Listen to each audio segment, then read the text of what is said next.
اور یہ قرض ہم کیوں لے رہے ہیں؟ یہ ہم تنخواہوں کے لیے لے رہے ہیں، اس سے منگلا ڈیم تو بیلا ڈیم نہیں بنا رہے کہ وہاں سے کما کر واپس کر دیں گے. تو پھر ہم کہاں پھنس جاتے ہیں؟ دلدل کے اندر. اور اس دلدل میں پاکستان آلریڈی پھنس چکا ہوا ہے. It was only a matter of time and the time has arrived. Pakistan اس سال 10,000 ارب کا سود دے گا. Let this fact sink in. یہ ہے کہانی کہ کیوں ریاست اور ریاستیں غریب ہیں اور پرائیویٹ سیکٹر کا ایک طبقہ سپر رچ ہے.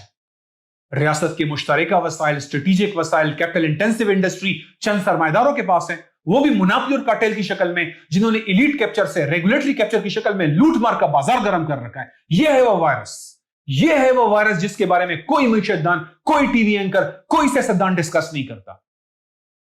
اور ان سب کے باوجود ہمارا ملک وسائل سے اتنا مال و مال ہے کہ اگر ہمیں سود ادا نہ کرنا ہو، آج بھی ہمارے محصولات اخراجات سے زیادہ ہیں، 2,500 ارب زیادہ ہیں. ہمارا پرائمری بیلنس پازیٹیو ہے. اگر ہمیں سود نہ دینا ہو تو ہمیں قرضوں کی ضرورت نہیں ہے. اتنا وسائل سے مالا مال ملک ہے جس کو آپ نے برباد کیا ہوا ہے. اب آتے ہیں ذرا اس مسئلے کی تشخیص کے بعد اسلام کے نظام پہ. اسلام کا ریونیو سسٹم کیا ہے؟ اسلام کے ریونیو کے ذرائع کافی ڈائیورس ہیں. ہمارا نان ٹیکس ریونیو اتنا زیادہ ہے کہ ہمیں اسلام کی جانب سے عائد فرض ٹیکسوں سے ہٹ کر ٹیکس لگانے کی بہت کم ضرورت پڑتی ہے. اور ان ٹیکسوں کے بھی سخت شرائط ہیں کیونکہ عام لوگوں پہ عائد نہیں ہوتی. یہ نان ٹیکس ریونیو کیا ہے جو اسلام جمع کرتا ہے؟ آئیں دیکھیں میں نے آپ سے کہا ویسٹرن کیپٹلسٹ اکنامک تھیوری یہ ہے کہ جناب سب کچھ پرائیویٹ سیکٹر کو دو. اسلام اس سے متفق نہیں ہے. اسلام یہ نہیں کہتا کہ اہم وسائل پرائیویٹ سیکٹر کے حوالے کر دو. نہیں، ٹھیک ہے، ہم یہ نہیں کہتے کہ ہم پرائیویٹ سیکٹر کے پاس وسائل نہیں ہوتے، لیکن اسلامی خلافت اکانومی کو ریسٹرکچر کرے گی. اسلامک اکانومی میں 3 طرح کی پراپرٹیز ہیں: پبلک پراپرٹی، اسٹیٹ پراپرٹی اور پرائیویٹ پراپرٹی. تینوں پراپرٹیز ہیں: مشترکہ ملکیت، سرکار کی ملکیت اور عوام کی ملکیت. اور پبلک پراپرٹی جو مشترکہ ہے، اسٹیٹ پراپرٹی سرکار کی، یہ دونوں کو سرکار چلاتی ہے. جبکہ پرائیویٹ پراپرٹی لوگوں کی ہے، لوگوں کی امانت ہے، لوگوں سے آپ چھین نہیں سکتے. اب اس پبلک پراپرٹی سے اور اسٹیٹ پراپرٹی سے کئی ہزار ارب کی آمدن اور منافع ریاست کے بیت المال میں جمع ہوتا ہے. Let me explain how. Public property کیا ہے؟ مشترکہ پراپرٹی کیا چیز ہے؟ رسول اللہ صلی اللہ علیہ وسلم نے فرمایا الناس شرکاء فی الثلاث الماء والکلاء والنار.